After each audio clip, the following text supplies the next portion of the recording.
এই মুহূর্তে বিশ্ব বাংলা কনভেনশন সেন্টারে মুখ্যমন্ত্রী শুভেন্দু অধিকারী। এই মুহূর্তে ছবি দেখছেন আপনারা সরাসরি TV9 বাংলায়। সবার আগে TV9 বাংলায় যে ছবি আপনারা দেখছেন, বিশ্ব বাংলা কনভেনশন সেন্টারে পৌঁছেছেন মুখ্যমন্ত্রী শুভেন্দু অধিকারী। লাইভ TV9 বাংলায় দেখছেন আপনারা, সরাসরি শুভেন্দু অধিকারী পৌঁছে গেছেন। এই মুহূর্তে দেখতে পাচ্ছেন আপনারা সেই ছবি।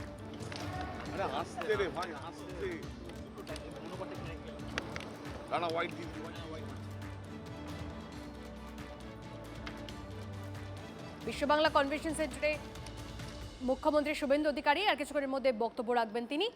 তার আগে এই মুহূর্তে ছবি দেখছেন, লাইভ দেখছেন সরাসরি। দীক্ষা আমাদের প্রতিনিধি আমাদের সঙ্গে রয়েছে। দীক্ষার থেকে জানবো আজকে মুখ্যমন্ত্রী বিশ্ব বাংলা কনভেনশন সেন্টারে পৌঁছে গেছেন, কর্মসূচি কি তার? দেখো, আজকে কর্মসূচি হচ্ছেন মুখ্য প্রধানমন্ত্রী নরেন্দ্র মোদীর 12 বছরের যে পিরিয়ড, সেই পিরিয়ডে তার বিশ্বাস এবং উন্নয়ন এবং জনকল্যাণমূলক যে কাজকর্ম হয়েছে সেই কাজকর্ম বাংলার প্রেক্ষিতে তুলে ধরা। কারণ এখন ডবল ইঞ্জিনের সরকার, বাংলাতেও এবারে বিজেপি ক্ষমতায় এসেছে। সেই ডবল ইঞ্জিনের সরকারের সময় দাঁড়িয়ে, সেই জায়গায় দাঁড়িয়ে প্রধানমন্ত্রীর যে সাফল্যসূচি সেটা সাধারণ মানুষের কাছে, বাংলার মানুষের কাছে তুলে ধরার জন্যই মূলত আজকের এই সাংবাদিক সম্মেলন। এবং সেই সাংবাদিক সম্মেলনে মুখ্যমন্ত্রী ছাড়াও উপস্থিত রয়েছেন দলীয় যারা নেতৃত্ব, তারা উপস্থিত রয়েছেন। মূলত 12 বছর প্রধানমন্ত্রী নরেন্দ্র মোদীর যে উন্নয়ন এবং জনকল্যাণমূলক প্রকল্প, যেগুলো বাংলাতেও আগামী দিনে হতে চলেছে বলে মুখ্যমন্ত্রী শুভেন্দু অধিকারী জানিয়েছিলেন, সেগুলো নিয়ে মূলত আজকে আলোচনা হবে। এবং যা যা পরবর্তী কর্মসূচি সেগুলো নিয়ে সম্মেলন করার জন্যই কিন্তু আজকে এই বৈঠক ডাকা হয়েছে। বেশ, ধন্যবাদ দীক্ষা।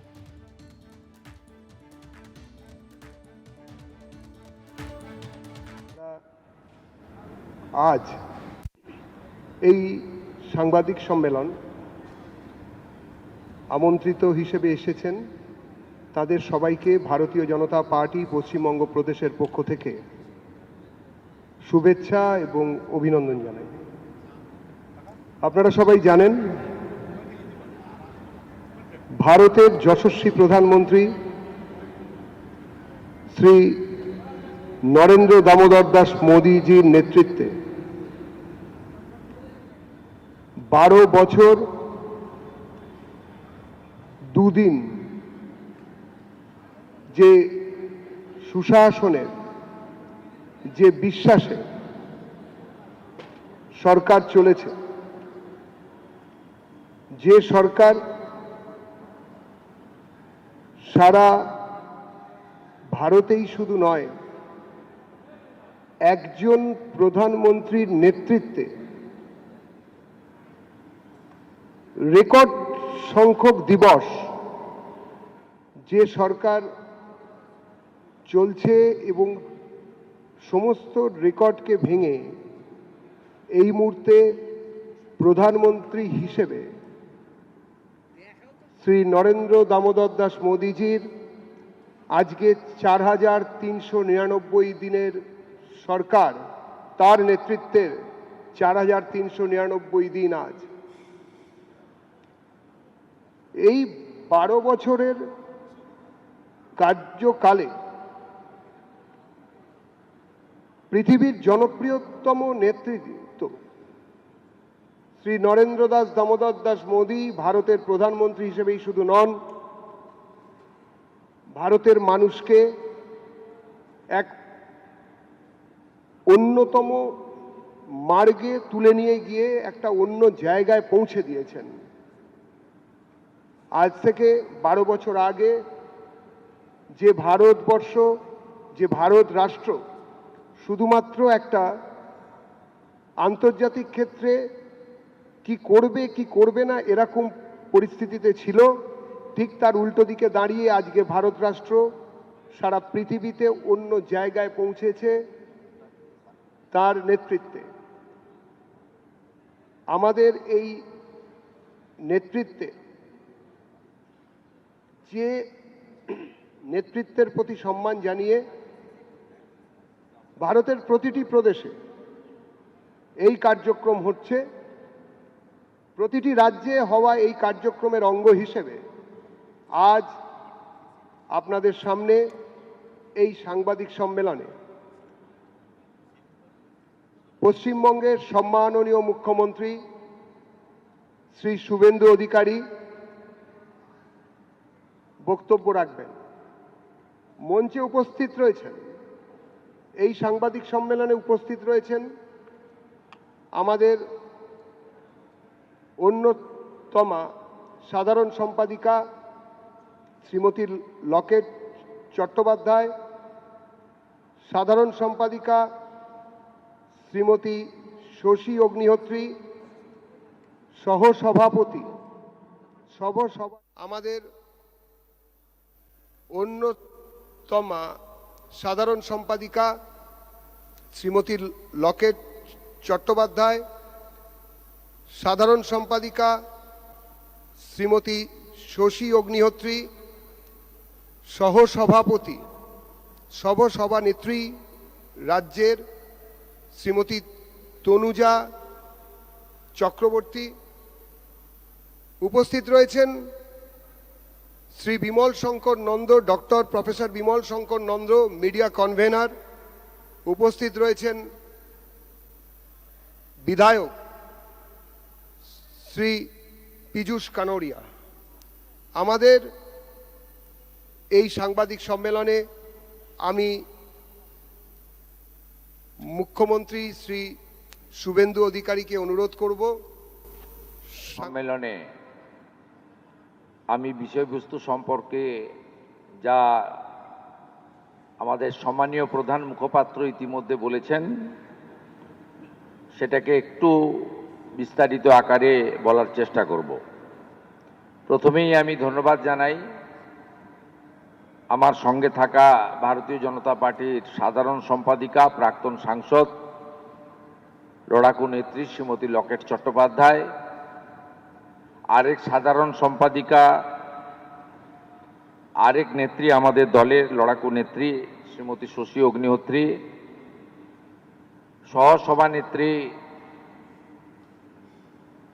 বোন তনুজা চক্রবর্তী মহোদয়া,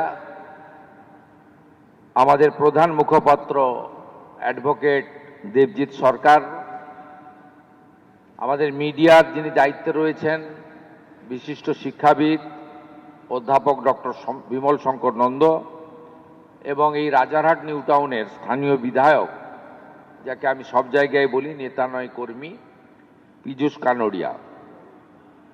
আমরা আজকে মিলিত হয়েছি বিশ্বের সর্বশ্রেষ্ঠ লোকপ্রিয় জনপ্রিয় নেতা, আমাদের দেশের 140 কোটি মানুষের গর্বের এবং হৃদয়ের প্রধানমন্ত্রী শ্রী নরেন্দ্র দামোদর দাস মোদী, যিনি অতীতের সব রেকর্ড ভেঙে দিয়ে একটানা সর্বোচ্চ দিন প্রধানমন্ত্রী থাকার এক ঐতিহাসিক রেকর্ড তৈরি করেছেন।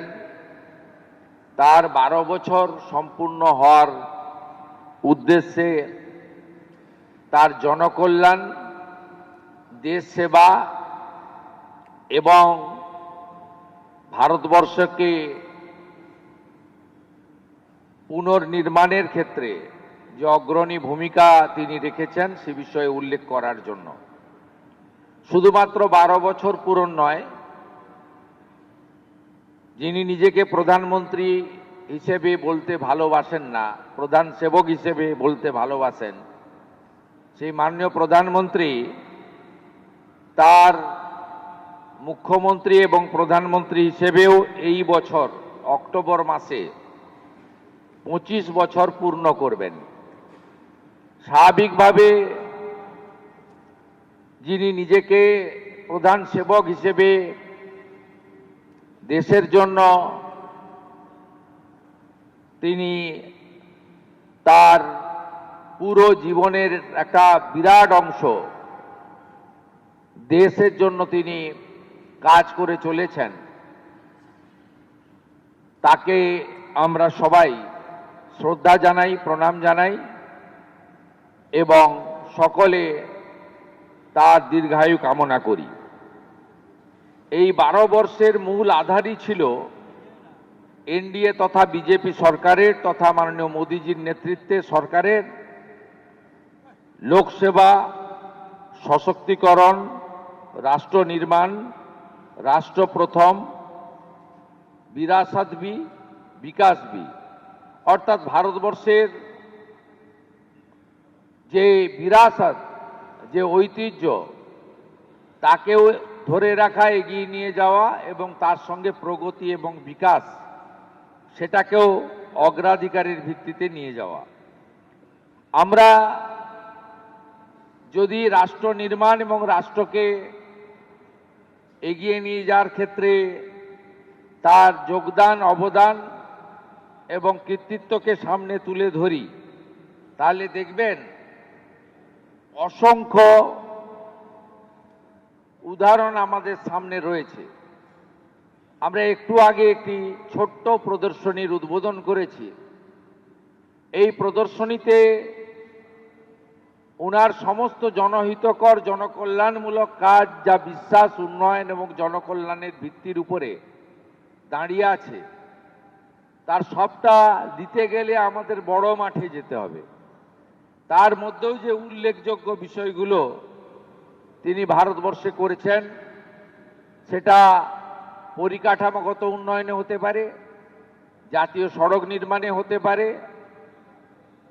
রেলপথ সম্প্রসারণে হতে পারে, নতুন বিমানবন্দর নির্মাণে হতে পারে, আধুনিক মানের শিক্ষা প্রতিষ্ঠান আইআইটি, আইআইএম ইত্যাদি নির্মাণে হতে পারে, অথবা এইমসের মতো অসংখ্য হসপিটাল এবং জেলায় জেলায় মেডিকেল কলেজ নির্মাণের মতো হতে পারে। এগুলো তো অসংখ্য অসংখ্য উদাহরণ আছে। এর বাইরেও পণ্ডিত দীনদয়াল উপাধ্যায়ের যে একাত্ম মানববাদ, তাকে প্রকৃতপক্ষে কার্যকর করার কাজ মাননীয় প্রধানমন্ত্রী করেছেন। তার সময়কালে বিশেষ করে নারী শক্তি বন্ধন, লাখপতি দিদি থেকে শুরু করে তার যে মূল 5টি উন্নয়নমূলক কাজ তিনি করেছিলেন, তার মধ্যে স্বচ্ছ ভারতের আওতায় দেশব্যাপী 14 কোটি শৌচালয় নির্মাণ, যা আমাদের মা বোন দিদিদের লজ্জা নিবারণের ক্ষেত্রে একটি উল্লেখযোগ্য মাইলস্টোন।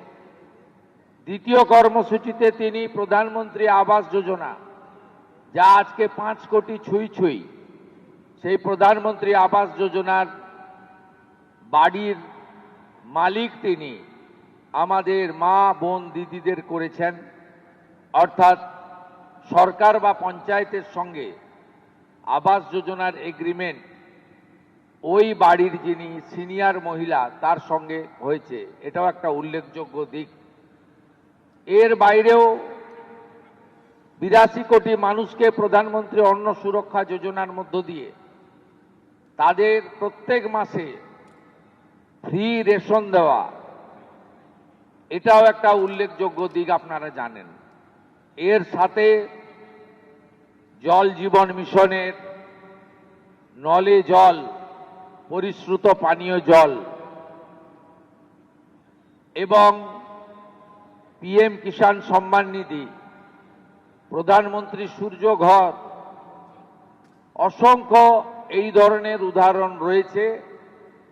সেক্ষেত্রে আমাদের একাত্ম মানববাদের সঠিক প্রয়োগ এবং নারী শক্তিকে তাদের যে প্রয়োজনীয়, যারা মূলত সংসার পরিচালনা করেন, তাদের যে মূল সুবিধাগুলি তিনি এই তার বিশ্বাস, উন্নয়ন এবং জনকল্যাণের 12 বছরে তিনি পৌঁছে দেওয়ার চেষ্টা করেছেন। আমরা শুধু তাই নয়, আমাদের মহিলাদের 1/3 লোকসভা বিধানসভায় সংরক্ষণ দেওয়ার ক্ষেত্রে বলুন, অথবা নারী নিরাপত্তার ক্ষেত্রে একাধিক আইন এবং উদ্যোগ গ্রহণ করার মধ্য দিয়ে মাননীয় প্রধানমন্ত্রী ভারত মাতাকে আরো সুরক্ষিত করেছেন, এগিয়ে নিয়ে গেছেন। আমাদের মাননীয় প্রধানমন্ত্রীর সময়ে পরিকাঠামোগত উন্নয়ন, প্রধানমন্ত্রী গ্রাম সড়ক যোজনা, এই সময়কালে 4 লাখ কিলোমিটার পাকা রাস্তা তৈরি হয়েছে। অন্নদাতা কৃষকরা তাদের জন্য পিএম কিষাণ সম্মান নিধি শুধু নয়, একাধিক কর্মসূচি এই সময়ে দেখা গেছে। তার মধ্যে কৃষি উৎপাদনে 71% বৃদ্ধি, 12 লাখ মেট্রিক টন এবং বিশাল পরিমাণ খাদ্যশস্য উৎপাদনের রেকর্ড এই সময়ে হয়েছে। সার সহ তাদের উৎপাদিত কৃষিজ ফসলের উপযুক্ত দাম এমএসপি, এটা একটা কৃষকদের ক্ষেত্রে ঐতিহাসিক মাইলস্টোন বলে আমরা মনে করি। দুগ্ধ উৎপাদনকারীর সবচেয়ে বৃহৎ দেশ হিসেবে ভারতবর্ষকে তিনি সামনে এনেছেন। এই সময়কালে 61.8% দুগ্ধ উৎপাদন বৃদ্ধি পেয়েছে, যা সর্বমোট 247 মিলিয়ন টনেরও বেশি হয়ে গেছে এই সময়কালে। প্রধানমন্ত্রী কৃষি সিঁচাই যোজনা, এইটার মধ্য দিয়ে যে এলাকাতে সেচের ব্যবস্থা নেই, যে এলাকায় কৃষকরা কেবলমাত্র বর্ষার জলের উপরে নির্ভর করে, আজকে সেখানেও ওই উল্লেখযোগ্য সাফল্য আমরা পেয়েছি। জাতীয় সড়ক নির্মাণে আপনারা জানেন 2014 সালে মোট 91,287 কিলোমিটার জাতীয় সড়ক ছিল।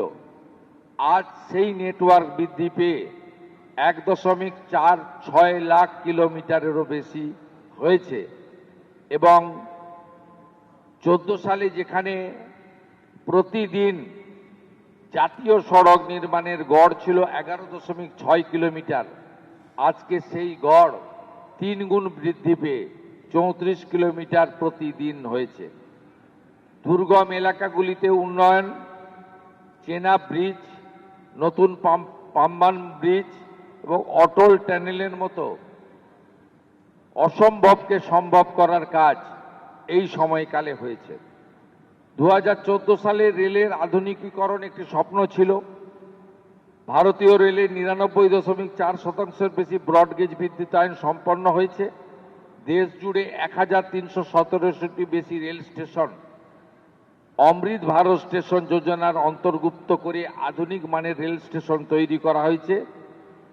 এর বাইরেও বিশ্বমানের মাল্টি মডাল কানেক্টিভিটি তৈরি করেছে রেল এবং বন্দে ভারতের মতো ট্রেনগুলি আজকে অত্যন্ত দ্রুততার সঙ্গে ভারতবর্ষের এক প্রান্তকে অন্য প্রান্তের সঙ্গে সংযোগ করছে। এখন অবধি 164টির বেশি বন্দে ভারতম ভারত এক্সপ্রেস ট্রেন তৈরি হয়েছে। স্বাধীন ভারতে 67 বছরে দেশে মোট এয়ারপোর্টের সংখ্যা ছিল 74টি। গত 12 বছরে মোদিজির নেতৃত্বে 90টির বেশি নতুন এয়ারপোর্ট তৈরি হয়েছে, যার ফলে আমাদের দেশে এখন এয়ারপোর্টের সংখ্যা 164 পার করে গেছে। উড়ান যোজনাতে আজকে সাধারণ মানুষ, প্রান্তিক মানুষ, আজকে যারা লো ইনকাম গ্রুপ, তারাও আজকে প্লেনে চড়তে পারছেন, যেটা বিগত দিনে ধনীদের ক্ষেত্রে একটা ব্যবস্থা ছিল যাতায়াতের, সেই ব্যবস্থা সাধারণ মানুষের কাছে প্রধান শিক্ষক হিসেবে মোদিজি তৈরি করেছেন। প্রযুক্তি থেকে জনকল্যাণ, ইজ অব লিভিং, সহজ জীবনযাত্রা, ইজ অব ডুইং বিজনেস, আমাদের ভারতবর্ষে এই মুহূর্তে 142 থেকে লাফিয়ে সেটা 63তম স্থানে চলে এসেছে। প্রধানমন্ত্রী গ্রামীণ ডিজিটাল সাক্ষরতা অভিযান অথবা উত্তর ভারতের বিকাশ, দিল এবং দিল্লি উভয়ের কাছাকাছি আমরা আজকে পৌঁছে যেতে পেরেছি। এর বাইরেও ডিজিটাল পেমেন্ট এবং অর্থনৈতিক শক্তি, এর ফলে স্বচ্ছতা এসেছে। সাধারণ মানুষ, প্রান্তিক মানুষকে অর্থনৈতিকভাবে বিপর্যয়, অর্থনৈতিক প্রতারণার হাত থেকে তারা মুক্তি পেয়েছেন এবং আমাদের ডিবিটি ব্যবস্থার মাধ্যমে ডাইরেক্ট বেনিফিট ট্রান্সফার সিস্টেমের মাধ্যমে অধিকাংশ সামাজিক কর্মসূচি সহ তাদের যে অধিকার সেই অধিকার কার্যকর হয়েছে একটি স্বচ্ছতার ব্যবস্থার মধ্য দিয়ে। উৎপাদন এবং কর্মসংস্থান আত্মনির্ভর ভারত, এক্ষেত্রে মার্চ 2026 পর্যন্ত প্রোডাকশন লিঙ্কড ইনসেন্টিভ যোজনায় 20 লাখ কোটি টাকারও বেশি রেকর্ড বিক্রি নথিভুক্ত হয়েছে। পিএলআই যোজনার সবচেয়ে বড় সাফল্য, এটি আমাদের দেশের যুবকদের জন্য 12 লাখেরও বেশি নতুন কর্মসংস্থান সৃষ্টি করেছে, যা লক্ষ লক্ষ পরিবারের মুখে হাসি এনেছে। গত 1 দশকে মেক ইন ইন্ডিয়া উৎপাদন ভিত্তিক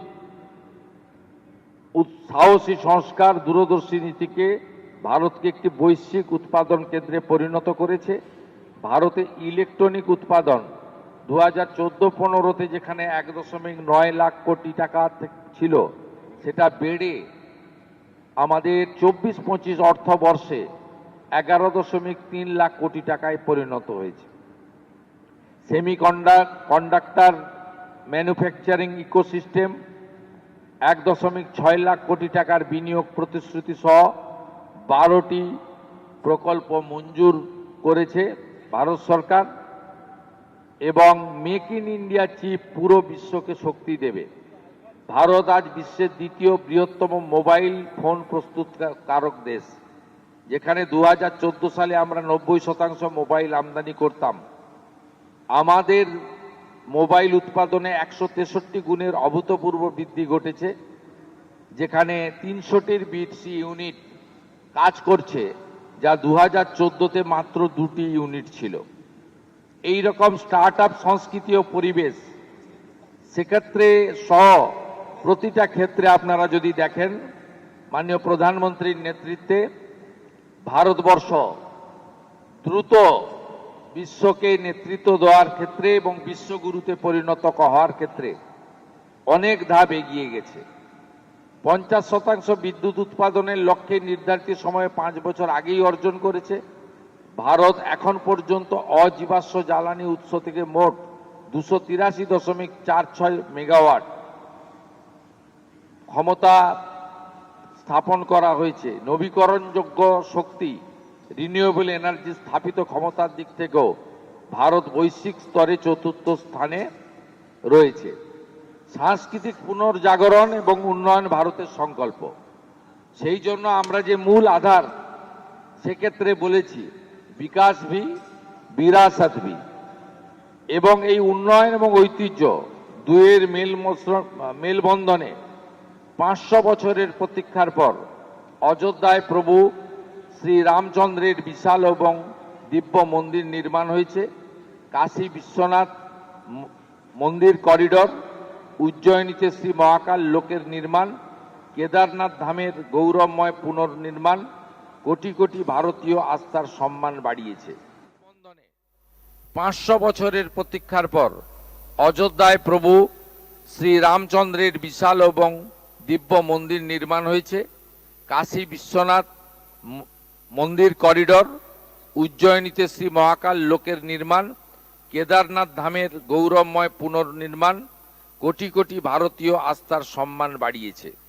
এই বছরে আমাদের বুদ্ধ সার্কিট এবং রাম সার্কিটের সুপরিকল্পিত উন্নয়ন করা হয়েছে এবং প্রসাদ যোজনার অধীন 1700 কোটি টাকারও বেশি ব্যয় করে তীর্থক্ষেত্রগুলির খোলনলচে বদলে দেওয়া হয়েছে। 2014 থেকে শুরু হওয়া এই উন্নয়ন ও বিশ্বাসের যাত্রা থামার নয়। 12 বছর আমাদের এই সেবা ও সুশাসন দেশের প্রতিটি দরিদ্র, কৃষক, যুব, নারীর জীবনে এক অভূতপূর্ব পরিবর্তন এনেছে। এখন বিকশিত ভারতের সংকল্পে সাথে জনকল্যাণ ও ক্ষমতায়নের ধারা অবিরাম বয়ে চলেছে। আসুন আমরা সবাই মাননীয় প্রধানমন্ত্রী, বিশ্বের সর্বশ্রেষ্ঠ জনপ্রিয় নেতা শ্রী নরেন্দ্র মোদীজির নেতৃত্বে একজোট হয়ে একটি শক্তিশালী, সমৃদ্ধ, উন্নত ভারত গঠনের আমাদের যোগদান এবং অবদান রাখি। 140 কোটি দেশবাসীর বিশ্বাসের জয়। এই বিশ্বাসই আমাদের 2047 সালে বিকশিত ভারত তৈরি করার ক্ষেত্রে আমরা সফল হব, এটাই আজকে আমাদের সাংবাদিক সম্মেলনের মূল বিষয়বস্তু ছিল। মাননীয় মোদিজির কার্যকালে এমন অসংখ্য বিষয় রয়েছে, এমন অসংখ্য তথ্য ডাটা রয়েছে, যা আমরা দিতে যদি সম্পূর্ণভাবে সুযোগ পাই বা শুরু করি 24 ঘন্টাও পেরিয়ে যাবে। তাই মূল বিষয়বস্তুগুলি আমরা আপনাদের কাছে রাখলাম। প্রদর্শনীতে খানিকটা বিস্তারিতভাবে তথ্যগুলি রয়েছে। আমাদের ভারতীয় জনতা পার্টি পশ্চিমবঙ্গ শাখার মিডিয়া সেন্টার থেকে এই সংক্রান্ত মুদ্রিত প্রিন্টেড কপি হোয়াটসঅ্যাপ গ্রুপে এবং আপনাদেরকে হ্যান্ড টু হ্যান্ডও দেওয়ার ব্যবস্থা আমাদের দলের পক্ষ থেকে করা হবে। সেখানে সম্পূর্ণ তথ্য আপনারা পেয়ে যাবেন। 14 সালের অবস্থা আর আজ 26 সালের বিশ্বগুরু হতে চলা ভারতবর্ষের বর্তমান অবস্থা। আমাদের লক্ষ্য একটাই, 2047 বিকশিত ভারত। এই লক্ষ্য নিয়েই প্রতিটি দেশবাসী কাজ করবে, পশ্চিমবঙ্গবাসী কাজ করবে। এখানে রাষ্ট্রবাদী ডবল ইঞ্জিন সরকার তৈরি হয়েছে। 1 মাসেরও কিছুটা বেশি সময়কালের এই সরকার মোদিজির নেতৃত্বে যে সমস্ত কর্মসূচি অন্য রাজ্যগুলো সুবিধা পাচ্ছেন, সেই সুবিধা সুযোগে আমরা অন্তর্ভুক্ত হয়েছি এবং মাননীয় প্রধানমন্ত্রী পশ্চিমবঙ্গকে নতুন করে পুনর্নির্মাণের ক্ষেত্রে তার ঐকান্তিক হাত বাড়িয়ে দিয়েছেন। প্রতিটা দপ্তরের মন্ত্রীরা এখানে আসছেন, আমরাও দিল্লিতে যাচ্ছি। নানা চুক্তি স্বাক্ষরিত হচ্ছে, নানা পরিকল্পনা গ্রহণ করা হচ্ছে এবং আগামী 20 জুন পশ্চিমবঙ্গ দিবসে মাননীয় প্রধানমন্ত্রী তারকেশ্বরে আসবেন। সেখান থেকেও দেশ এবং রাজ্যের উন্নয়নের নানা কর্মসূচি তার হস্তে আমরা উদ্বোধন করব। এই অপেক্ষায় আমরা আছি।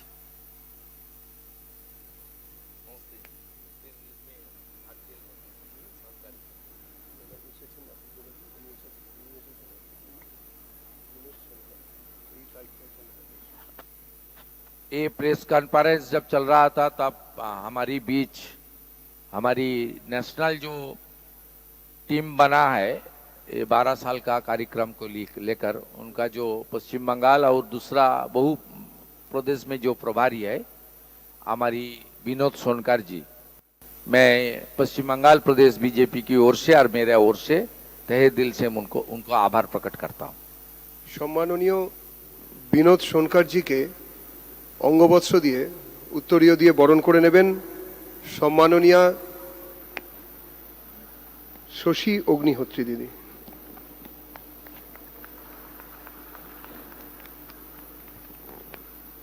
ধন্যবাদ।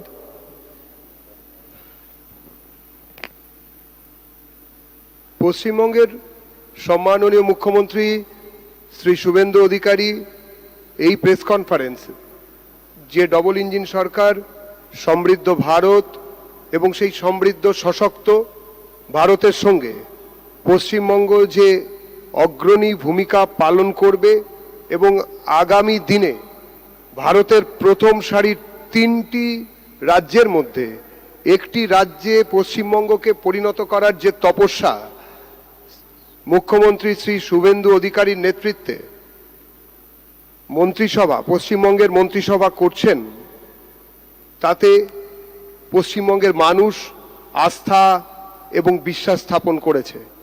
ভারতের উন্নয়নের গতির সঙ্গে পশ্চিমবঙ্গের উন্নয়নকে একই রাস্তায় চালিয়ে নিয়ে যাওয়ার জন্য, একই গতিতে সংযোগ করার জন্য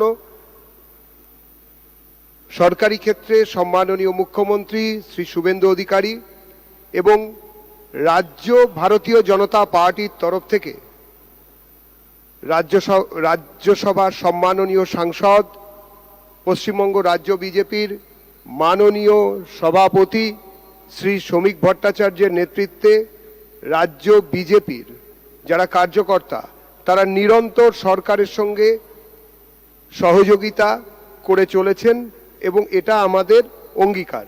আমরা এখন কিছু প্রশ্ন আমাদের সাংবাদিক বন্ধুদের কাছ থেকে নেব।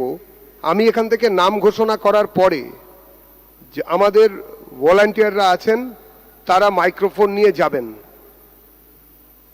Rohit Khanna, Times of India, দয়া করে হাত তুলবেন পেছনে।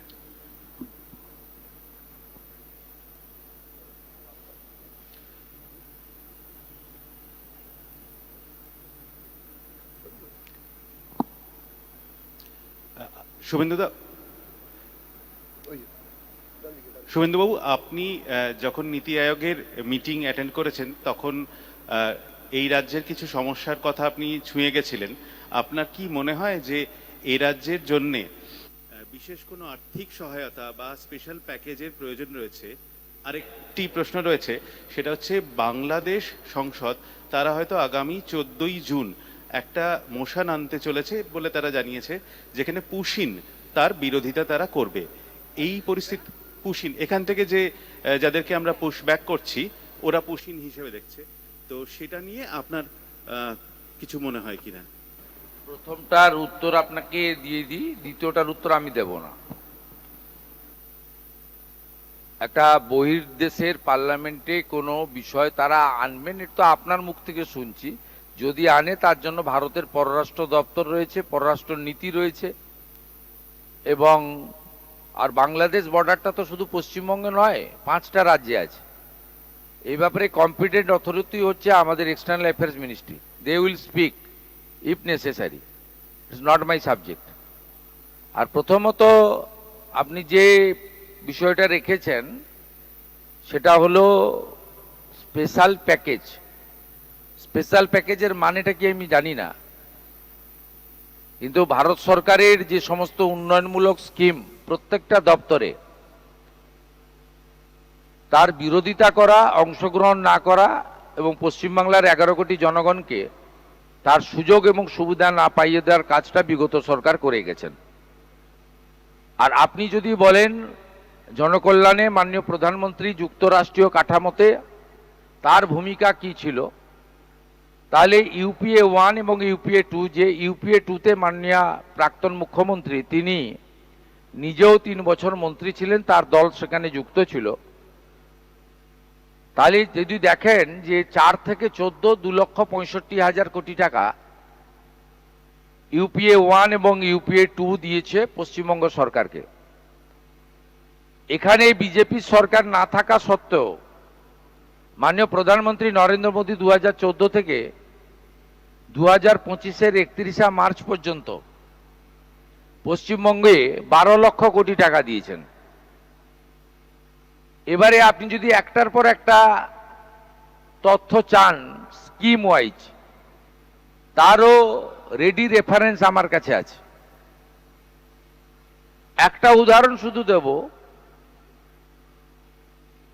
4 থেকে 14 প্রধানমন্ত্রী আবাস যোজনায় বিগত ইউপিএ সরকার গরিব এবং প্রান্তিক মানুষ, অর্থনৈতিক দুর্বল মানুষ, কাঁচা বাড়িতে থাকা মানুষ, বিপজ্জনক ঝুঁকি নিয়ে পরিবারকে রাখা মানুষজন, যেখানে মাত্র 4,666 কোটি টাকা পেয়েছিলেন, সেখানে 4 থেকে 23 পর্যন্ত মাননীয় মোদীজির নেতৃত্বে ভারত সরকার 40 লক্ষ ইউনিট প্রধানমন্ত্রী আবাস যোজনার বাড়ি 30,000 কোটি টাকা দিয়েছেন। আপনারা অপেক্ষা করুন, দেখতে থাকুন। ডবল ইঞ্জিনের স্বাদ আপনারা ইতিমধ্যে পাচ্ছেন, মাত্র 1 মাস কয়েকটা দিন। এই অর্থবর্ষে যা 31শে মার্চ 2027-এ শেষ হবে, তারপরে আপনি নিজেই ডবল ইঞ্জিনের প্রচারক হয়ে যাবেন, আমাদের আর প্রচার করার দরকার হবে না। এক্ষেত্রেও আপনি যদি কয়েকটা উদাহরণ আমার কাছে চান, উদাহরণ 1 কোটি 43 লক্ষ পরিবারকে আয়ুষ্মান ভারতে যুক্ত করা। উদাহরণ 2, প্রধানমন্ত্রী সূর্যঘর কর্মসূচি রাজ্যে চালু করা। উদাহরণ 3, জল জীবন মিশনে 27,000 কোটি তো লুট করে নিয়েছেন ভারত সরকারের। যে কোনো একটা গ্রামে যাবেন, আমি তো বিভিন্ন জেলাতে বিভিন্ন 2-3টি জেলাকে নিয়ে নিয়ে প্রশাসনিক সভা করছি, সেখানে আমাদের ওরা ডাকতো না, আমরা ওদের ডাকছি। ওদেরকে জিজ্ঞেস করছি জল গেছে, 27,000 কোটি টাকা কোথায় গেল? ওদেরই এমএলএ এমপিরা বলছেন নল গেছে কিন্তু জল যায়নি। আমরা 39,000 কোটি টাকার এগ্রিমেন্ট করেছি আগামী অর্থবর্ষে। শুধু তাই নয়, মানরেগা এই মাসে শেষ হয়ে যাবে, আপনারা জানেন। এটা তো আগামী 20 দিনের জন্য, আমরা 2 দিন আগে চালু করেছি। 700 কোটি টাকা ভারত সরকার আমাদের ট্রান্সফার করে দিয়েছে, স্যাংশন লেটার আমার হাতে দিয়েছে। আমি মাননীয় মন্ত্রী দিলীপ ঘোষের হাতে সেই স্যাংশন লেটার দিয়ে দিয়েছি। এবং যে নতুন স্কিমটি আসছে, 125 দিনের কাজ পাবেন প্রান্তিক মানুষরা, বিকশিত ভারত জি রামজি, এটাতে আগামী অর্থবর্ষে, অর্থাৎ এই অর্থবর্ষের কয়েক মাস পরের অর্থবর্ষের 3 মাস, অর্থাৎ 2026 এবং 27, ভারত সরকার 8,500 কোটি টাকা পশ্চিমবঙ্গের জন্য বরাদ্দ করেছেন। তাই কেন্দ্র রাজ্য যৌথভাবে পশ্চিমবঙ্গকে দাঁড় করাবে এবং একটা রূপরেখা, যদিও এটা পূর্ণাঙ্গ বাজেট নয়, 22 তারিখে আপনারা বুঝতে পারবেন যে এই সরকার অর্থনীতিকে সামলে নিয়ে পশ্চিমবঙ্গকে একটি ভালো জায়গায় নিয়ে যেতে চাইছে, যা আগামী দিনে অর্থনৈতিক স্বনির্ভর এবং আত্মনির্ভর পশ্চিমবাংলা তৈরি হবে। মাননীয় মোদিজির ভোকাল ফর লোকাল এবং নির্ভরশীলতা নয়, আত্মনির্ভরতা, সেই মন্ত্রেই পশ্চিমবাংলার ডবল ইঞ্জিন বিজেপি সরকার এগিয়ে যাবে। এএনআই উজ্জ্বল মাইক্রোফোন দিচ্ছি। दादा गुड मॉर्निंग। जिस तरह से आपने 12 साल जो उपलब्धियां हैं सरकार की उसके बारे में आपने बताया है, आपकी सरकार को भी लगभग 1 महीना का लगभग हो चुका है। लगातार जिस तरह की आपने जो काम को अभी देखा जा रहा है, जो इम्प्लीमेंट्स कर रहे हैं या मीटिंग्स कर रहे हैं, तो कोऑर्डिनेशन की बात कर रहे थे पहले डबल इंजन सरकार की, तो एक बड़ा गैप जो अभी आप केंद्र सरकार और राज्य सरकार में देखा गया था इससे पहले सरकार में, तो कितना बड़ा चैलेंज अभी तक आपको लग रहा है और किस तरह से आगे और प्लान कर रहे हैं? क्योंकि डबल इंजन की सरकार का जो एक मोटिवेशन है, चाहे मैनिफेस्टो में आप लोगों ने बात किया था, बॉर्डर्स इशू है, बॉर्डर्स का आपने ज़मीन दिया है, तो अभी तक और क्या क्या आगे हैं और किस तरह से इसको प्लान आउट कर रहे हैं? और थोड़ा हिंदी में भी 12 साल वाला थोड़ा बता दें प्लीज़। देखिए, आज का ये प्रेस कॉन्फ्रेंस पूरा देश में हो रहा है, नेशनल लेवल में हो गया और देश में हर प्रदेश में प्रदेश अध्यक्ष और चीफ मिनिस्टर, जहां चीफ मिनिस्टर नहीं है, लीडर ऑफ अपोजिशन और प्रदेश अध्यक्ष कर रहा है। ये प्रेस कॉन्फ्रेंस का मेन एम एंड ऑब्जेक्ट और एजेंडा है विश्व की सबसे लोकप्रिय नेता, हमारी देश के प्रधानमंत्री मोदी जी का जो लॉन्गेस्ट सर्विंग प्राइम मिनिस्टर, उन्होंने जो नया रिकॉर्ड बनाया, उनके ऊपर 12 साल का कितना कितना काम हुआ है उसके ऊपर। इसके लिए ये जो प्रेस मीडिया रूम है, उनका बाहर एक एग्जीबिशन भी हम लोग लगाया। उसमें सब मोदी जी का इतना प्रोग्राम है, इतना प्रोजेक्ट है, इतना स्कीम है, और जो स्कीम इम्प्लीमेंटेशन हो गया है, उनका मूलभूत सुविधा आप नागरिक को मिल रहा है, जनता को मिल रहा है। जैसे कलकत्ता का जनता को मेट्रो का सुविधा भी मिल रहा है, हमारी पूरा प्रदेश का जनता को वंदे भारत का स्पेशल बेनिफिट मिल रहा है। कल्याणी एम्स में इलाज की व्यवस्था मिल रहा है। 54 लाख किसान का पीएम किसान सम्मान निधि का रुपया अपने खाते में मिल रहा है। 3 लाख लाखपति दीदी बना है। 74 लाख शौचालय बना है। 40 लाख बंगाल में प्रधानमंत्री आवास योजना का घर मोदी जी ने दिया है, ये लोग लौटा है। जल जीवन मिशन का 27,000 करोड़ दिया है। नल तो है लेकिन पानी नहीं है। बंगाल में भी आया है लेकिन बीच में थोड़ा डीरेल भी कर दिया। इसलिए हम लोग पूरा देश में जिस तरीके से मोदी जी काम किया, राजमार्ग से लेकर नया रेल लाइन से लेकर वंदे भारत से लेकर एम्स से लेकर आईआईटी लाइक एजुकेशनल इंस्टीट्यूशन से लेकर ये जो पूरा काम हुआ है उसके ऊपर आज की प्रेस वार्ता था। इसमें हम लोग ज्यादा दिन नहीं हुआ है, 5 हफ्ता चल रहा है। पश्चिम बंगाल का नया सरकार आया है। ये सरकार मोदी जी का नेतृत्व में उनका आशीर्वाद लेते हुए हम लोग काम करेगा, उनका गाइडेंस में काम करेगा। और इतना कम दिन के अंदर हम लोग भी कुछ काम किया है और डबल इंजन का फायदा धीरे धीरे जनता को मिलना शुरू भी हो गया है, शुरू भी आने वाला दिन में हो जाएगा। प्रदेश की सरकार का काम के बारे में आपने पूछा। जो पहले देश की सुरक्षा का बात था, हम लोग बीएसएफ को जमीन हैंडओवर करने का काम कर दिया। वो डेली हैंडओवर हो रहा है। अब तो 100 किलोमीटर के आसपास की जमीन हम लोग हैंडओवर कर दिया है। नॉर्थ बंगाल में कुछ एरिया जो चिकन लेग से लगा हुआ है उसमें फेंसिंग का काम बीएसएफ चालू भी कर दिया है। आपने देखा है। हम लोग समयबद्ध तरीके से ये भी पूरा करने का काम करूंगा। ये देश की सुरक्षा का सवाल है।